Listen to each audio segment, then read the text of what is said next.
जय हिंद दोस्तों, कैसे आप सभी लोग। आशा करता हूं कि आप लोग अच्छे होंगे। दोस्तों, एयरफोर्स नॉन कम्बैट की वैकेंसी जो है वो आ गई है अलग अलग पोस्ट पर। तो दोस्तों, इस वीडियो में हम लोग जानेंगे कि एयरफोर्स से रिलेटेड एयरफोर्स में जो है ये वैकेंसी जो आई है नॉन कम्बैटेड की, वो अग्निवीर के तहत है और इसमें कौन कौन सी वैकेंसी है दोस्तों। तो इस वीडियो में दोस्तों डिटेल से हम जानेंगे। दोस्तों, अगर बिना लेट किए हुए आइए वीडियो को स्टार्ट करते हैं। दोस्तों, अगर बात करेंगे अप्लाई डेट की जो है वो 16 अक्टूबर से अप्लाई स्टार्ट हो गया है दोस्तों, और इसका लास्ट डेट 25 अक्टूबर होने वाला है दोस्तों। अप्लाई मोड की अगर बात करेंगे तो ऑफलाइन रहेगा, क्योंकि ये ऑनलाइन फॉर्म जो है वो फिल नहीं होगा दोस्तों। आप कहीं भी जहाँ कंपटीशन की बुक खरीदते हैं वहाँ पर पास की दुकान पे आप जाकर के संपर्क करेंगे तो आपको जो है ये फॉर्म देखने को मिल जाएगा ऑफलाइन। जी हाँ दोस्तों, अगर फ़ीस की अगर बात किया जाए तो जो है वो 0 रुपये फ़ीस लगेगी, यानी कि कोई पेमेंट आपको इस पर देना नहीं होगा। और अगर हम लोग बात करेंगे डेट ऑफ बर्थ की दोस्तों, तो 31 दिसंबर 1999 से लेकर के 30 जून 2005 के बीच में जिन छात्रों का डेट ऑफ बर्थ है वही जो है इस फॉर्म को फिल कर सकते हैं। दोस्तों, आगे हम बात करेंगे क्वालिफ़िकेशन की, तो हाई स्कूल पास होना चाहिए, 10th पास सर्टिफिकेट होना चाहिए। और दोस्तों, ऑल इंडिया के कैंडिडेट जो है इस फॉर्म को अप्लाई कर सकते हैं। जी हाँ दोस्तों, ऑल इंडिया के कैंडिडेट इस फॉर्म को जो है वो अप्लाई कर सकते हैं। दोस्तों, आगे हम लोग बात कर लेंगे ओनली फॉर अनमैरिड मेल, यानी कि इस फॉर्म को दोस्तों वही छात्र फिल कर सकते हैं जिसकी अभी शादी नहीं हुई हो। जी हाँ दोस्तों, केवल मेल कैंडिडेट जो है इस फॉर्म को फिल करेंगे, और उनकी जिनकी शादी नहीं हुई हो वो ही इस फॉर्म को फिल करेंगे। दोस्तों, याद रखिएगा आप ये बात। और दूसरे नंबर पे है कि फ़ोटोग्राफ जुलाई 2022 का होना चाहिए, यानी कि ये जो फ़ोटो आप जो खिंचवाएंगे, क्योंकि डॉक्यूमेंट्स में आधार कार्ड, हाई स्कूल का सर्टिफिकेट और फ़ोटोज़ वगैरह लगेंगी ना, तो जो आपका फ़ोटो जो होगा वो जुलाई 2022 के बाद जो है वो होना चाहिए। और दोस्तों, दूसरी बात यह है सबसे इम्पॉर्टेंट कि जो आपका फ़ोटो होगा जो दोस्तों वो स्लेट पर जब लेंगे तो DOP यानी कि डेट ऑफ फोटोग्राफ, यानी कि जिस तारीख को आप फ़ोटो जो है वो खिंचाएंगे उस तारीख का जो है वो फ़ोटो होना चाहिए। और स्लेट में ले करके, जैसे एग्जांपल के तौर पे हम आपको बताते हैं कि इस तरह से आपका अगर ये स्लेट है तो इस तरह आप पकड़िएगा स्लेट को, और इसमें आपका जो है वो एड्रेस लिखा रहेगा, डेट ऑफ फोटोग्राफ लिखा रहेगा, और इस तरह करके आप जो है वो फ़ोटो को क्लिक करवाइएगा दोस्तों। और दूसरी चीज़ ये है कि जो उसमें अगर आपका जो एड्रेस लिखा रहेगा वो जो है वो अंग्रेजी अक्षर में, जी हाँ दोस्तों, अंग्रेजी के बड़े अक्षर में, यानी कि कैपिटल लेटर में जो है वो लिखा होना चाहिए दोस्तों।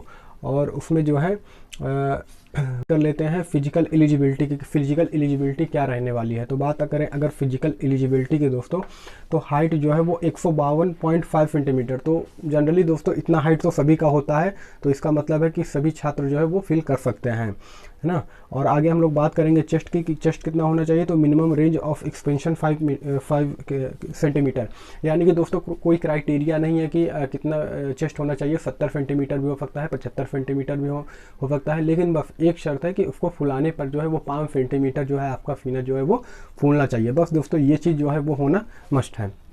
दोस्तों, आगे हम लोग बात करेंगे वेट का, तो एज पर हाइट, यानी कि जिस हिसाब से हाइट है उसी हिसाब से वो वेट लेंगे, यानी कि इसका भी कोई क्राइटेरिया जो है वो फिक्स उन्होंने नहीं किया है। रनिंग की अगर बात करेंगे तो 6.5 मिनट के अंदर जो है 1.6 किलोमीटर की रनिंग को आपको पूरा करना होता है दोस्तों। आगे हम लोग बात करेंगे दोस्तों पुशअप्स की, तो पुशअप्स 10 पुशअप्स मारने हैं 1 मिनट के अंदर। सेटअप्स की बात करें तो 10 सेटअप्स मारने हैं 1 मिनट के अंदर। और स्क्वाट की अगर बात करें तो 20 स्क्वाट्स जो है वो आपको 1 मिनट, यानी कि सभी के लिए आपको 1-1 मिनट, यानी कि टोटल 3 मिनट आपको समय दोस्तों जो है वो दिया जाएगा।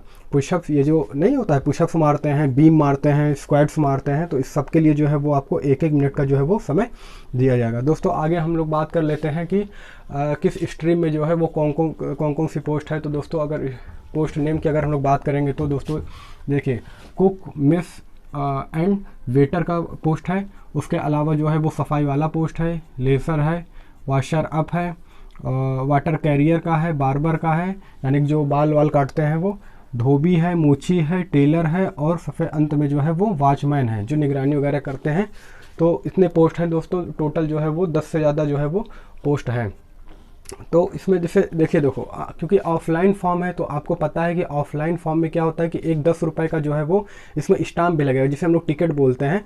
तो वो जो है लिफाफे के ऊपर जो है वो आप चिपका दीजिएगा, और उसमें जो है क्या कीजिएगा कि एड्रेस भी आपका पड़ा होना चाहिए कि जिस एड्रेस में, क्योंकि एक पोस्टल एड्रेस होता है, मैं अभी वीडियो में बीच में अभी हम आपको बता देता हूँ, क्योंकि उसका फॉर्म का जो मेरे पास कटिंग है तो उस फॉर्म के कटिंग को मैं जो है आपको दिखा देता हूँ। उसमें 5 पोस्टल एड्रेस हैं दोस्तों, तो उसमें से कि किसी एक में जो है आपको वो एड्रेस जो है फिल करना है लिफाफे के ऊपर है, और वो फॉर्म के अंदर, और उसको जो है वो भेजना है। ठीक है दोस्तों।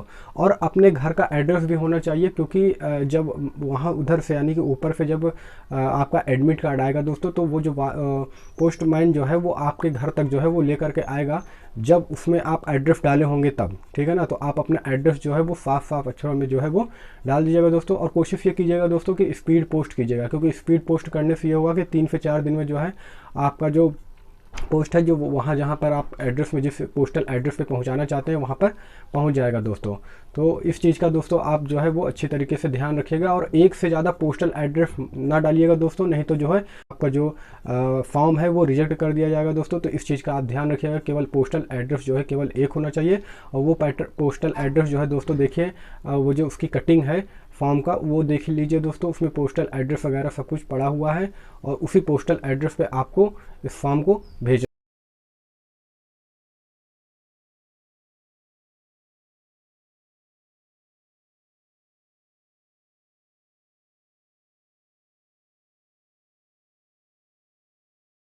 जैसा कि दोस्तों आपने जो है वो फॉर्म की कटिंग को देख लिया है, और ये फॉर्म जो है वो आपको नज़दीक के जहाँ कम्पिटिटिव एग्ज़ाम के जो बुकें मिलती हैं वहाँ पर आपको वहाँ पे ये फॉर्म देखने को मिल जाएगा दोस्तों। आप वहाँ पे ले लीजिएगा, और उसमें पोस्टल एड्रेस मैंने भी आपको दिखा दिया है, 5 पोस्टल एड्रेस है, उसमें किसी आप एक में जो है वो एड्रेस को फिल कीजिएगा दोस्तों। आइए आगे अब हम बात कर लेते हैं रिटन टेस्ट की। तो रिटन टेस्ट की अगर बात करेंगे तो 20 नंबर का जो है वो रिटन टेस्ट होगा दोस्तों, जिसमें अंग्रेजी से यानी कि इंग्लिश से 10 अंक के पूछे जाएंगे, 10 क्वेश्चन पूछे जाएंगे, और जीके से जो है वो 10 अंक का जो है वो क्वेश्चन पूछा जाएगा दोस्तों। और अगर बात कर लेते हैं कि स्ट्रीम प्रोफेशनल टेस्ट का, तो उसमें होगा ये दोस्तों कि जो सा आप प्रोफेशन चूज़ करेंगे उससे जो है दोस्तों 30 नंबर के जो है वो क्वेश्चन आपसे पूछे जाएंगे। जैसे कि दोस्तों अगर वॉचमैन अगर आपने सिलेक्ट किया है तो वॉचमैन से रिलेटेड 30 क्वेश्चन आपके पूछे जाएंगे 30 नंबर के। जैसे अगर आपने टेलर का अगर मान लीजिए सिलेक्ट किया तो उस प्रोफेशन से आपसे जो है 30 नंबर का क्वेश्चन पूछा जाएगा दोस्तों। तो उसके बारे में थोड़ी सी जानकारी भी होनी चाहिए दोस्तों। आगे हम लोग बात कर लेते हैं फिजिकल एंड मेडिकल की। तो उसके बाद फिजिकल, जैसा कि हमने बताया फिजिकल दौड़ है ना, दौड़ हमने बताया ना दोस्तों कि 1.6 किलोमीटर इन 6.5 मिनट के अंदर जो है 1.6 किलोमीटर का दौड़ आना चाहिए। और उसके बाद जो है पुशअप्स जो है वो 10 पुशअप्स 1 मिनट के अंदर, सिटअप्स जो है वो 10 सिटअप्स 1 मिनट के अंदर, और 20 स्क्वाट्स जो है वो 1 मिनट के अंदर जो है वो होना चाहिए। तो ये चीज़ दोस्तों होना चाहिए। अंत में आपका मेडिकल होगा। और उसके बाद अगर डॉक्यूमेंट की अगर बात करेंगे तो फ़ोटो, आधार कार्ड, और उसके अलावा हाई स्कूल का जो सर्टिफिकेट है उसमें चाहे कितना भी परसेंटेज हो वो मायने नहीं रखता है, वो होगा। और ऑल इंडिया के कैंडिडेट जो है इस फॉर्म को आप फिल कर सकते हैं दोस्तों। हाउ टू अप्लाई दोस्तों, जैसा कि मैंने बताया कि उसमें एक पोस्टल एड्रेस पड़ा हुआ है। पोस्टल एड्रेस तो 5 पड़े हुए हैं, लेकिन आपको केवल एक ही जो है एड्रेस में डालना है दोस्तों। इस चीज़ का आप बखूबी ध्यान दीजिएगा। तो दोस्तों ये थी जानकारी Indian air force non combined recruitment 2022 के बारे में दोस्तों। और ये दोस्तों सबसे इम्पॉर्टेंट चीज़ ये है कि ये जो भर्ती आई अग्निवीर योजना के तहत आई है। जी हाँ दोस्तों, अग्निवीर योजना के तहत आई है। और जैसे कि आप जानते हैं अग्निवीर योजना तहत में क्या स्कीम है कि 4 साल तक के लिए जो है वो परमानेंट होता है, और उसके बाद जो है 25% लोग को परमानेंट कर दिया जाता है दोस्तों। तो आप लोग फॉर्म को जो है ज़रूर फुल कर लीजिएगा दोस्तों। अच्छा, कुछ दोस्त ये कहेंगे कि इसमें सैलरी कितनी है, तो दोस्तों आइए सैलरी अगर जान लेते हैं। तो सैलरी जो है पहले साल में जो है वो 30,000 का सैलरी मिलेगा आपको, सेकेंड ईयर यानी कि दूसरे साल में 33,000, और तीसरे साल में 38,000, और चौथे साल में जो है वो 40,000 सैलरी मिलेगी दोस्तों। ये टोटल सैलरी है दोस्तों। और बाकी इन हैंड सैलरी जो है वो इसी हिसाब से कुछ कट करके मिलता है दोस्तों। वो तो आप जानते हैं कि इन हैंड सैलरी जैसे कि अगर 30,000 है तो 22,000 जो है वो इन हैंड मिलेगी। उसके बाद अगर मान लीजिए कि 33,000 है तो 23 या 24,000 रुपये इन हैंड मिलेगी। जैसे लास्ट में 40,000 है तो इन हैंड कट के जो है वो लगभग 28,000 के आसपास आपको सैलरी जो है दोस्तों ये मिलेगी दोस्तों। अच्छा, कुछ दोस्त ये भी कह रहे होंगे कि सर जी टोटल पोस्ट कितने हैं। तो दोस्तों आपको ये जानकारी होनी चाहिए दोस्तों कि एयरफोर्स, नेवी और आर्मी में जो है वो टोटल पोस्ट नहीं बताया जाता है दोस्तों। जी हाँ दोस्तों, इसमें टोटल पोस्ट जो है वो नहीं बताया जाता है। तो दोस्तों लेकिन ये जान लीजिए कि टोटल पोस्ट अगर नहीं बताया गया है इसका मतलब ये नहीं कि दोस्तों इसमें वैकेंसी कम है, नहीं, क्योंकि इसमें लोग छात्र जो है जान ही नहीं पाते हैं कि टोटल वैकेंसी कितनी है, इसलिए जो है फॉर्म को बहुत ही कम लोग फिल करते हैं, इसलिए इसमें कंपटीशन कम रहता है दोस्तों। तो इस वजह से जो है हमारा मानना ये है कि आप फॉर्म को दोस्तों ज़रूर फिल कीजिएगा। ठीक है। और उसके बाद क्योंकि इसमें टोटल पोस्ट जो है दिखाया नहीं जाता, क्योंकि अब आर्मी रैली वगैरह होता है तो आप उसमें देखते हैं ना, उसमें टोटल पोस्ट वगैरह नहीं दिखाया जाता है, जाहिर नहीं किया जाता है दोस्तों। लेकिन फिर भी फॉर्म की संख्या जो है वो हज़ारों की तादाद में रहती है दोस्तों। तो दोस्तों ये थी जानकारी Indian air force non combined recruitment 2022 के बारे में। दोस्तों सारी डिटेल मैंने आपको बता दिया। पास के आप दुकान पे जाइएगा और वहाँ से आपको ऑफलाइन फॉर्म मिलेगा और वहाँ से आप फॉर्म जो है वो फिल कर सकते हैं दोस्तों। इतना ही रखते हैं दोस्तों। अगर मान लीजिए इन्फॉर्मेटिव लगे दोस्तों तो आप हमारे चैनल को सब्सक्राइब कर लीजिए और बेल आइकन को दबा लीजिएगा दोस्तों। अगर कोई सवाल हो तो आप कमेंट में जो है वो पूछ सकते हैं। और दोस्तों डिस्क्रिप्शन में जो है वो फ़ोन नंबर भी हमारा, आप जो है वो व्हाट्सएप पे मैसेज भी कर सकते हैं दोस्तों। फिर मिलेंगे किसी नेक्स्ट वीडियो में, तब तक के लिए धन्यवाद।